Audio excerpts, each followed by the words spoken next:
Então, Donald Trump voltou atrás em suas tarifas, dizendo a todos que, ele não quis dizer isso, e que na verdade apenas 10% se aplicaria, exceto para a China, com a qual ele sinalizou estar muito zangado e irritado, porque aparentemente, ao retaliar contra os Estados Unidos, a China, na mente de Donald Trump, desrespeitou os Estados Unidos. Então, fazer aos Estados Unidos o que os Estados Unidos fazem aos outros é desrespeitar o chefe. Por outro lado, a turbulência nos mercados foi tão grande e a reação contra Donald Trump dentro de seu próprio círculo de confiança, especialmente Elon Musk, foi tão forte que, aparentemente, ele agora foi forçado a retirar muitas de suas tarifas.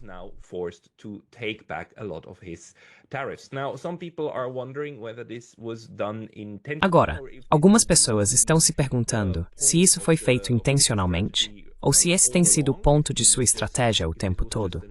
Se isso foi apenas mais um momento em que ele começa a chocar o mundo e seus potenciais parceiros de negociação com uma estratégia de abalo, apenas para depois recuar bastante e, na verdade, ter um objetivo completamente diferente do que ele pretendia originalmente. E vamos lembrar aqui que Donald Trump fez isso repetidamente nos últimos 3 meses, desde que voltou ao cargo. Ele estava falando sobre possuir Gaza.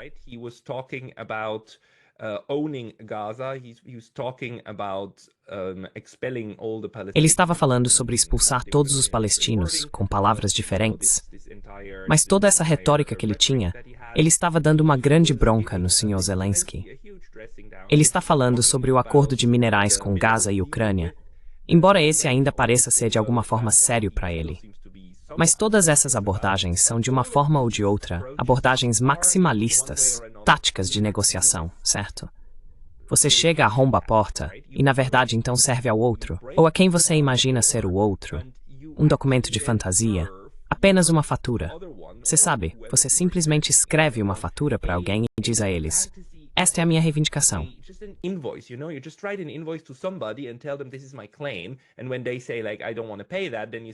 E quando eles dizem, tipo, eu não quero pagar isso, então você diz, tipo, ok, vamos começar a negociar.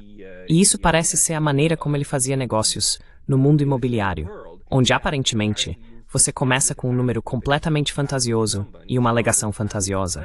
E então, se o outro obviamente rejeita isso, você desce a partir daí, mas permanece dentro do mundo da fantasia, certo? Você apenas o torna menor, e assim, força os outros a raciocinarem dentro do seu quadro. Você está impondo seu próprio quadro aos outros.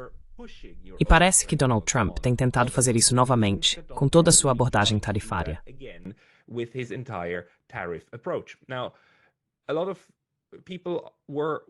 Agora, muitas pessoas estavam se perguntando, será que Donald Trump está atrás dessa questão das tarifas porque ele quer implementar políticas protecionistas nos Estados Unidos? Políticas protecionistas visariam preservar, prevenir ou até mesmo desenvolver setores industriais estratégicos. Por outro lado, essa ideia de tarifa recíproca é uma coisa completamente diferente. Essa teria como lógica subjacente a ideia de prejudicar as economias de outros países ao impor tarifas dos estados, que são basicamente uma forma mais branda de sanções, mas ainda são sanções. E essas duas abordagens, prejudicar outras economias para fazê-las sentir a pressão ou proteger sua própria indústria, são duas coisas diferentes que você pode querer alcançar.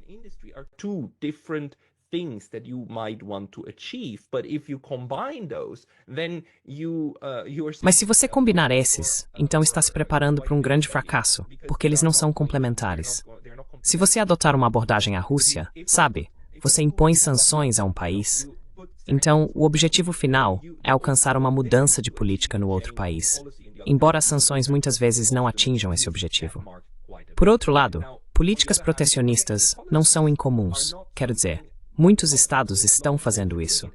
Na verdade, mesmo nos anos 70, 80 e 90, os tigres asiáticos, aqueles que conseguiram se desenvolver mais, como Taiwan, Singapura e um pouco mais tarde a Tailândia, conseguiram construir suas economias em grande parte ignorando parte do discurso de livre comércio do FMI, Banco Mundial, Estados Unidos e assim por diante. E dizendo, tipo, não, temos certas indústrias que queremos proteger.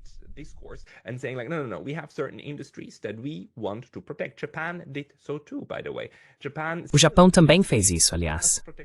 O Japão ainda até hoje tem políticas protecionistas, especialmente quando se trata de importações agrícolas.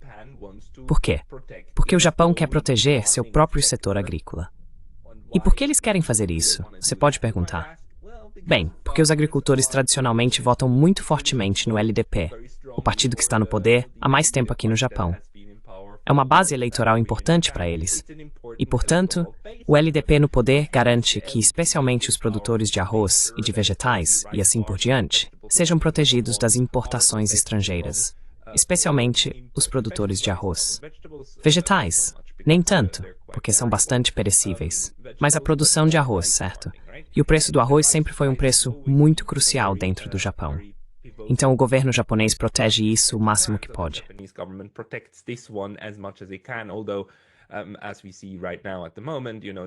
Embora, como vemos agora, isso também possa sair pela culatra, e então o preço do arroz sobe, porque a oferta é muito baixa. Outros países como a Tailândia ficariam felizes em exportar para o Japão, mas uma vez que as tarifas estão em vigor, especialmente em um país burocrático como o Japão, é difícil desfazer isso da noite para o dia. Agora, os Estados Unidos, no momento, não parecem ter nenhuma estratégia desse tipo. As tarifas que foram anunciadas por Donald Trump na semana passada, no Dia da Liberdade ou Dia da Libertação, são uma estratégia coercitiva para trazer todos para os Estados Unidos e fazê-los implorar para não usar essas tarifas, extraindo assim alguma forma de concessões monetárias, como um artigo publicado na página inicial da Casa Branca realmente confirmou.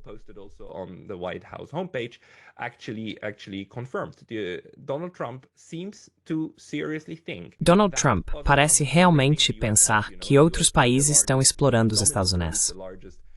Você sabe, os Estados Unidos sendo o maior em termos nominais, a maior economia do mundo em termos de PIB nominal puro, que por alguma razão, sendo o provedor da moeda de reserva, e claro, o beneficiário de ter uma moeda de reserva e ter todas essas bases militares ao redor do mundo, é uma forma de bem global que os Estados Unidos estão fornecendo para o resto do mundo. O resto do mundo deveria realmente agradecer aos Estados Unidos e pagá-los por isso. Agora, o pagamento é o que eles queriam extrair, e aparentemente, a gratidão é o que eles estavam testando, o que Donald Trump estava testando.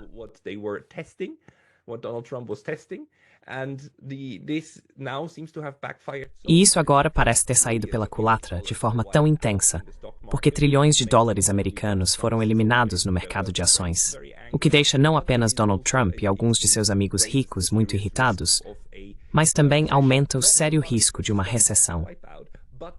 Não tanto pela eliminação no mercado de ações, mas muito mais pelo impacto no mundo real que essas tarifas teriam tido se tivessem entrado em vigor da forma como foram planejadas em grande escala.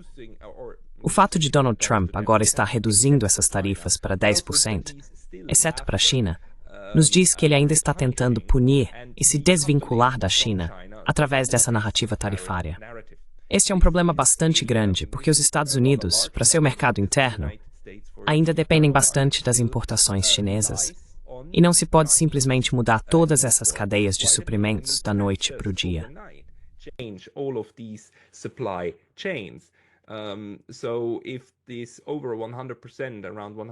Então, se essa tarifa de mais de 100%, em torno de 140% sobre a China, não for suspensa em breve, haverá inflação no mundo real, não apenas baseada nas flutuações do preço do petróleo ou no pensamento dos mercados financeiros, mas baseada nos custos adicionais que os produtores e fabricantes nos Estados Unidos enfrentam.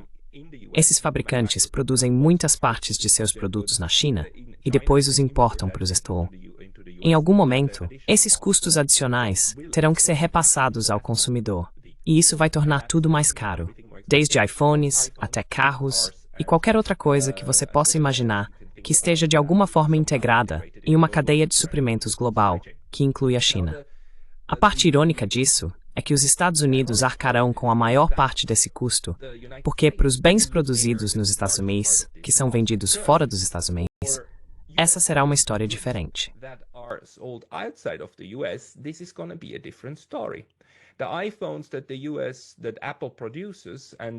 Os iPhones que a Apple produz, boa parte dos quais é montada e produzida na China, e depois importada para os Estados para serem vendidos nos mercados dos Estados Unidos, vão aumentar significativamente. A Apple e muitas outras empresas, como a Nike, quando produzem seus produtos, não os trazem de volta para os Estados Unidos para depois vendê-los no exterior. Os produtos que vendem no exterior em mercados estrangeiros são enviados diretamente do exterior. A Apple em todos os seus iPhones e MacBooks para o Japão, a partir da China,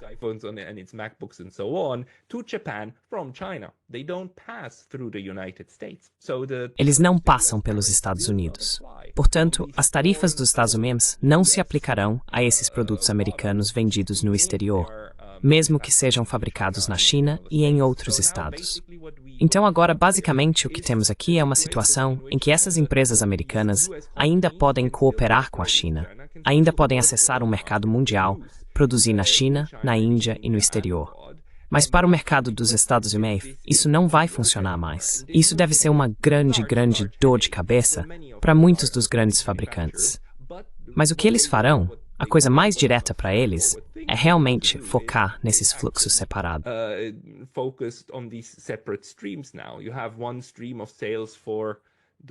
Agora você tem um fluxo de vendas para a Alemanha, o mercado mundial.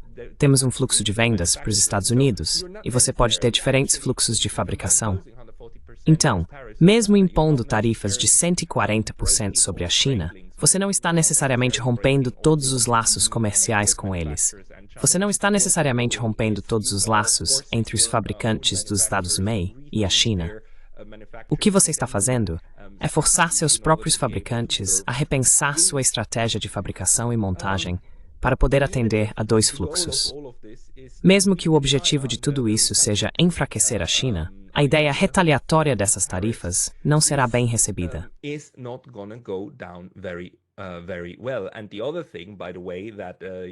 E a outra coisa, aliás, que os Estados Unidos conseguiram, mesmo após impor essas tarifas, ou talvez ainda mais por causa disso, é que toda a confiança nos Estados Unidos como um parceiro comercial previsível e confiável agora se foi definitivamente.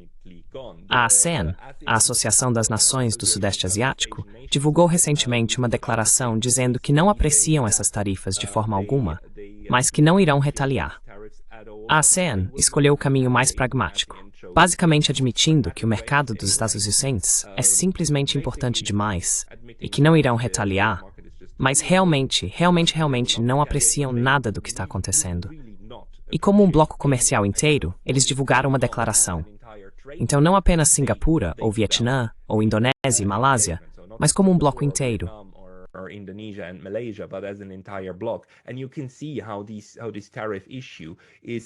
E você pode ver como essa questão das tarifas está surgindo, é claro, nos níveis mais altos.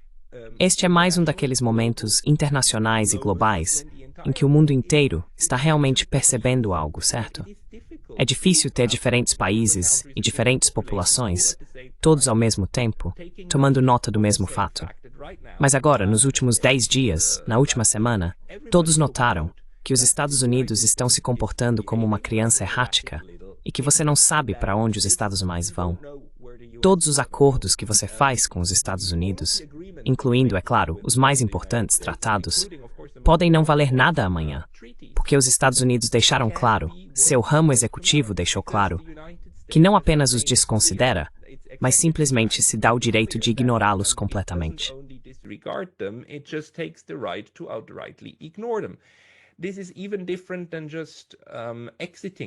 Isso é ainda diferente de simplesmente sair de um acordo, certo? A maneira como a primeira administração Trump saiu do acordo com o Irã, o acordo JCPOA, o tratado que estava realmente funcionando, para garantir que o Irã mantivesse seu material físsil-nuclear abaixo de um certo limite e permitiria a entrada de observadores internacionais para controlar e verificar o programa nuclear e garantir que o Irã não tivesse a capacidade de produzir armas nucleares.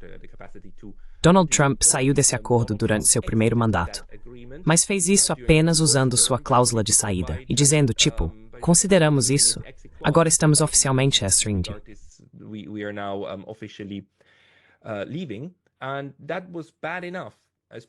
E isso já era ruim o suficiente. Especialmente porque mais tarde os Estados Unidos, a mesma administração, ainda exigiram que o Irã se comportasse, que o Irã realmente cumprisse suas promessas sob o JCPOA. Mike Pompeo fez isso, dizendo tipo, ok, nós saímos, mas como esse acordo multilateral ainda é válido com os Estados europeus e outros, você ainda está vinculado a ele. E se você não se comportar de acordo com ele, então colocaremos sanções adicionais em você. Sabe, esse tipo de comportamento intimidador já existia antes, mas o comportamento intimidador agora está ficando muito pior. Também na forma como você não pode mais confiar que qualquer coisa vinda de Washington terá algum tipo de valor a longo prazo. A vida útil das declarações de Washington agora é muito curta.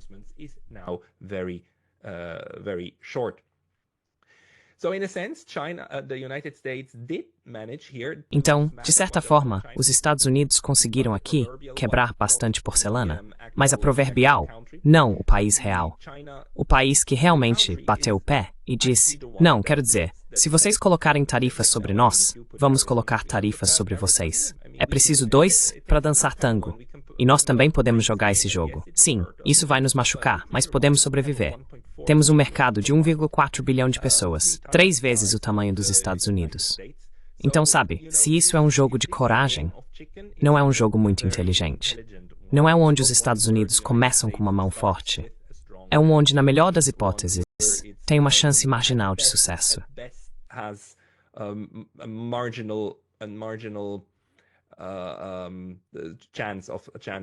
Mas todo esse discurso é, claro, altamente perigoso, porque mostra novamente que é quase impossível ver quem realmente toma decisões nos Estados Unidos, quem elabora esses planos.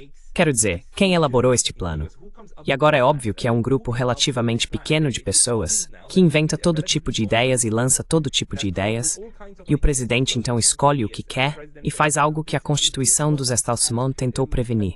Tentou prevenir que um líder autoritário tomasse decisões erráticas, razão pela qual a maioria das decisões políticas cabe ao Congresso.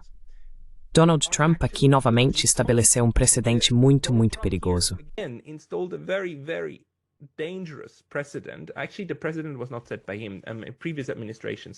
Na verdade, o precedente não foi estabelecido por ele. Administrações anteriores fizeram isso, mas ele está expandindo, que é declarar uma emergência, e então usar poderes de emergência para anular o Congresso, ou simplesmente assumir, usurpar os poderes do Congresso, porque o poder de impor tarifas está, na verdade, investido no Congresso. Não é o presidente. O presidente apenas alega que tem esses direitos, porque atualmente há uma chamada emergência econômica. Agora, com esse truque, o presidente dos Estados Unidos pode, claro, basicamente tomar qualquer tipo de direito de legislar em suas mãos e então decidir à vontade. Portanto, isso é tanto uma crise interna dos Estados Unidos quanto uma crise externa e comercial.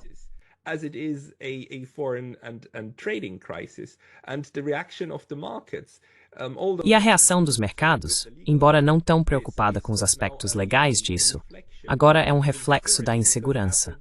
Porque depois que os mercados também se recuperaram ontem, bastante depois que Donald Trump anunciou que as tarifas estão suspensas novamente, ou em grande parte suspensas novamente, os mercados então caíram novamente. Neste momento, é muito, muito difícil para qualquer pessoa fazer qualquer tipo de previsão sensata. A volatilidade é algo que é definitivamente bom para alguns especuladores, aqueles que apostam corretamente, mas é muito ruim para investidores de longo prazo, especialmente para fundos de pensão, qualquer tipo de gestores de fundos sérios, e assim por diante, que têm que tentar investir o capital de seus fiduciários no horizonte de médio prazo.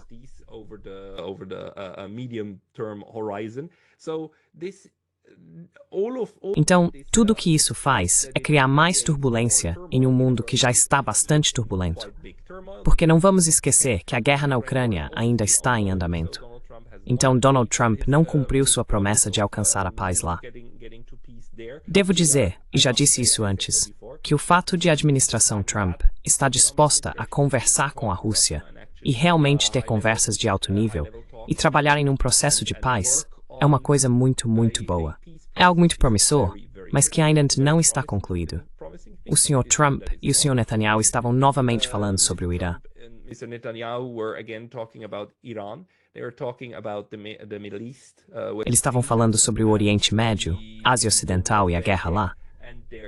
E agora há a ameaça de Trump, de que o Irã tem 60 dias, e desses 60 dias, acho que quase metade já passou, para desistir de todas as suas armas nucleares e programas de mísseis, e assim por diante. Quero dizer, um verdadeiro catálogo de exigências, das quais, mesmo que o Irã dissesse tudo bem, não vamos criar uma bomba nuclear, mas vamos entregar todo o nosso material físsil, os Estados Unidos diriam, mas seu programa de mísseis também deve ser desmantelado. Your missile program too must be dismantled, and that is obviously something that Iran cannot. E isso é obviamente algo que o Irã não pode e nunca fará, porque as próximas exigências dos Estados Unidos e assim por diante serão para desmilitarizar completamente. Quero dizer, você pode ver agora como os Estados estão adotando uma abordagem de demanda máxima após outra. E até agora, o que entendemos dos Estados Unidos é que, embora diga que não aceitam um não como resposta, muitas vezes se afasta de muitas delas mais tarde. E isso é inerentemente perigoso. Quero dizer, a maneira de lidar com uma situação tão errática, de vai e vem, não apenas de Donald Trump, mas de toda essa equipe, e da forma como os Estados Unidos como país estão se comportando no momento, vai criar incentivos realmente fortes para o resto do mundo realmente se unir e tentar descobrir rotas alternativas, maneiras alternativas de lidar uns com os outros, ainda mais rápido do que já fizeram.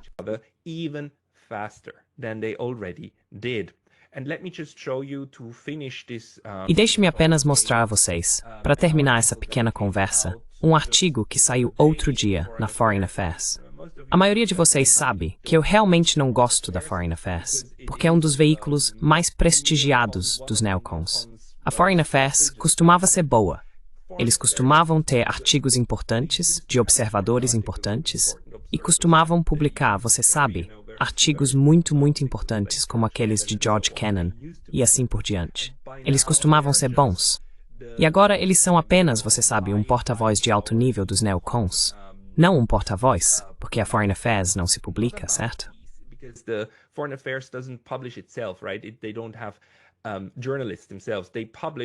Eles não têm jornalistas próprios. Eles publicam o que acadêmicos como eu e outros estão escrevendo.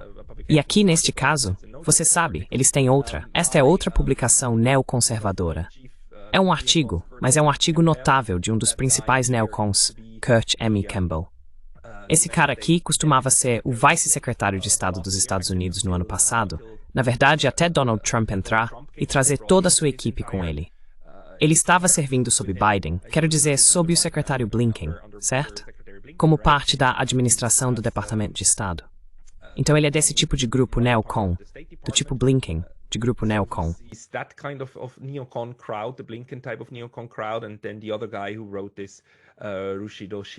E então o outro cara que escreveu isso, Rush Doshi, é alguém de quem eu nunca ouvi falar antes.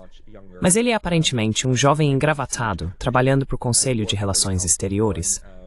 Também um dos principais think tanks neoconservadores, na verdade. E trabalhando como professor assistente no programa de estudos de segurança na Escola Walsh de Georgetown. E você sabe, o fato de que você tem um neoconservador, acadêmico tão júnior, escrevendo junto com um figurão na hierarquia, significa que este artigo foi em grande parte escrito por esse cara. 80%, 85% ou 90%. E então esse cara basicamente também colocou seu nome lá e adicionou 2 ou 3 frases ou enquadramentos.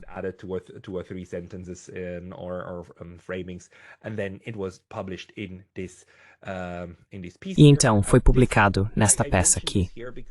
Menciono isso porque enquanto toda a loucura da abordagem de Trump em relação a desmantelar toda a China no mundo, não apenas uma, mas todas, está acontecendo, você tem o outro lado, a facção neocon, que agora está à espreita, apenas lambendo suas feridas da última eleição e preparando todo o esquema do que deve ser feito estrategicamente, certo?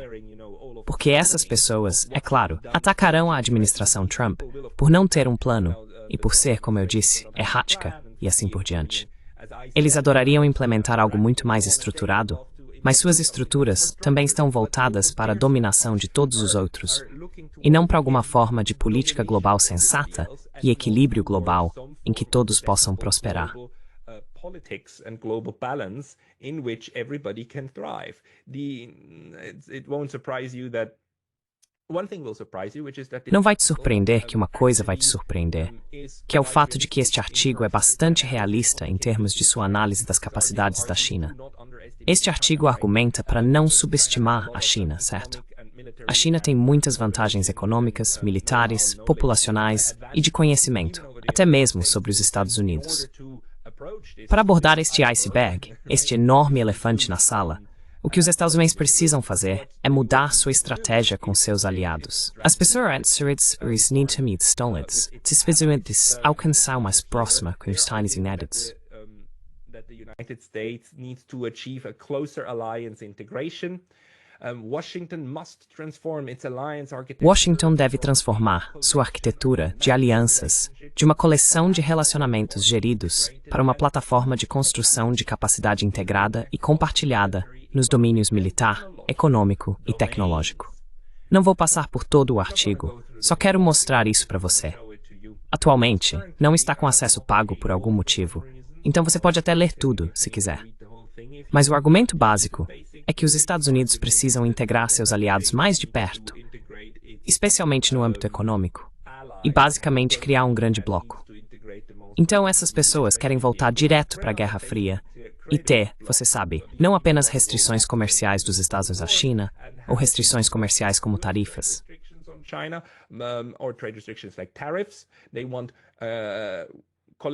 Eles querem tarifas do Ocidente coletivo sobre a China, e do Japão, Coreia do Sul, sobre Taiwan, Filipinas, e você sabe, provavelmente essas pessoas estão olhando para toda a Ásia, Sudeste Asiático, na verdade, como esses tipos de parceiros de implementação. E a Europa, você sabe, todo mundo deveria apenas comercializar dentro do mesmo bloco. É literalmente a ideia, você sabe. Apenas comercializar dentro do mesmo bloco. Porque se você combinar todos os aliados dos Estados Unidos, ou os países que eles consideram aliados aqui, se você combinar todos eles, então você é maior que a China. Você tem mais de 1,4 bilhão, certo?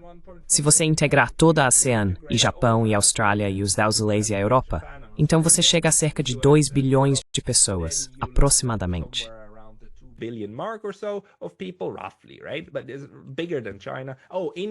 Mas é maior que a China. Ah, a Índia. Índia, claro. Eles estão pensando na Índia também para implementar tudo isso. E então você é um pouco maior que a China. E juntos vocês podem, sabe, vocês podem... Eles na verdade não dizem o que querem fazer com a China. Eles estão apenas deixando claro que querem dominar. Eles querem dominar a China e querem ser maiores. É realmente, sabe, o tom que essas pessoas usam é bastante fascinante. E você pode ver como essa facção dos Estados Unidos está pensando principalmente em como agora usar meios coercitivos para fazer com que os aliados dos Estados Unidos trabalhem com eles. Deixe-me ver se consigo encontrar a passagem que me fascina bastante.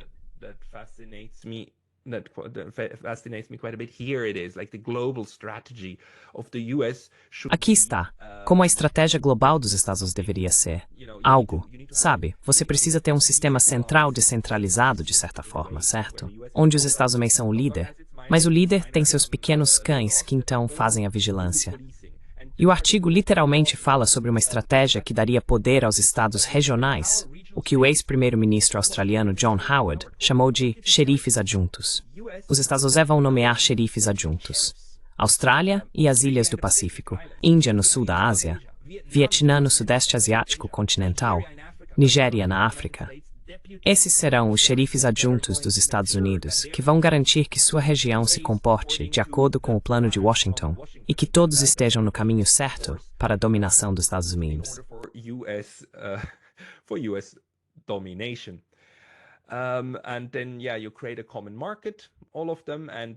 E então sim, você cria um mercado comum com todos eles, e assim, basicamente dá um checkmate na China, certo? E mesmo que a China trabalhe com a Rússia e assim por diante, eles ainda estão em checkmate porque você é maior. Isso é incrivelmente estúpido. Claro, isso é estúpido. Mas esse é o nível de intriga que as pessoas que se opõem à abordagem atual de Trump estão pensando nos bastidores do complexo militar-industrial, think tank, mídia academia e assim por diante. Essas pessoas estão agora, claro, irritadas, porque Donald Trump está basicamente irritando os aliados dos Estados Unidos ao impor sanções aos aliados e ameaçá-los e assim por diante. E você pode ver agora que os Estados Unidos não estão sob controle central e estão zigue-zagueando de forma bastante fantástica. Mas esse tipo de pessoas aqui pode voltar ao poder.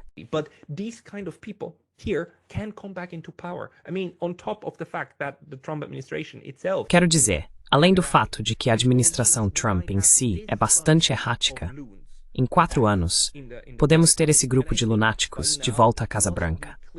E acho que agora deve estar claro, e espero que esteja claro para mais e mais pessoas ao redor do mundo, e especialmente para os tomadores de decisão, que esse tipo de Estados Unidos errático é algo que veio para ficar por um longo tempo. Quero dizer, já está aqui há pelo menos 8 anos.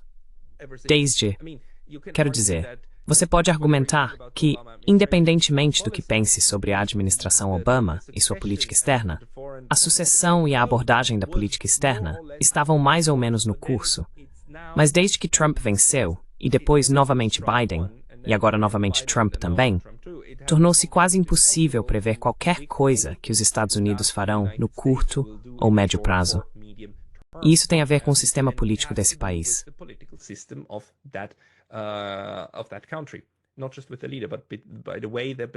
Não apenas com o líder, mas pela forma como o sistema político funciona.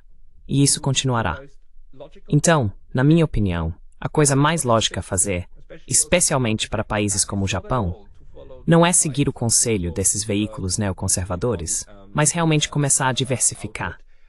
Quero dizer, trabalhar mais de perto com os europeus, trabalhar mais de perto com os coreanos, trabalhar mais de perto com a China, porque uma coisa que os Estados Unidos constantemente não entendem é que o Japão não tem interesse e nem apetite por qualquer tipo de escalada com a China.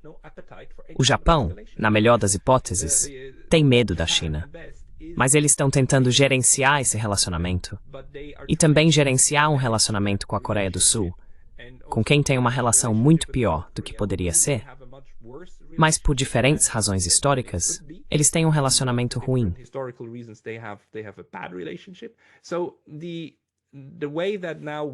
Então, da maneira que agora um lado, o lado de Trump, parece pensar em tudo como parte de uma grande negociação e um grande esquema para ganhar mais dinheiro, o outro lado do espectro ainda vê a política externa dos Estados Unidos como voltada para a dominação. Porque acredite, este artigo na Foreign Affairs não pergunta uma vez sequer por que os aliados deveriam fazer isso ou se isso é benéfico para os aliados. Ele toma como certo que a estratégia de política externa dos Estados Unidos em relação à China é automaticamente benéfica para todos os outros. E todos os outros entenderão isso. Portanto, todos os outros cooperarão se apenas os Estados Unidos lhes disserem o que fazer e disserem isso claramente.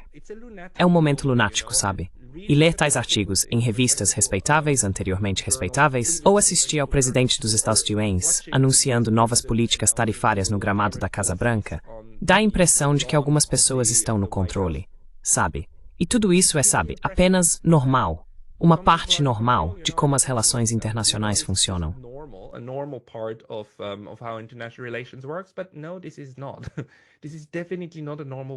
Mas não, isso definitivamente não é uma maneira normal de como a diplomacia global costumava funcionar. Eu me pergunto por quanto tempo isso ainda vai continuar. Minha sensação é que vai demorar um bom tempo até que as coisas fiquem mais calmas novamente. Talvez com alguma experiência de aprendizado por parte de Donald Trump, de que ele precisa de mais tempo para implementar, para correr atrás de algumas estratégias. Mas mesmo assim, em 3 anos e meio, tudo pode ser diferente novamente. Essa é apenas a natureza de como o sistema dos Estados Unidos funciona. E essa é a insegurança com a qual estamos lidando agora em um mundo multipolar. De certa forma, isso também faz sentido, certo? Em um mundo unipolar, é mais fácil para diferentes políticos, de diferentes partidos e trajetórias, realmente chegarem à mesma conclusão sobre o que precisa ser feito, porque o caminho à frente é simplesmente mais claro.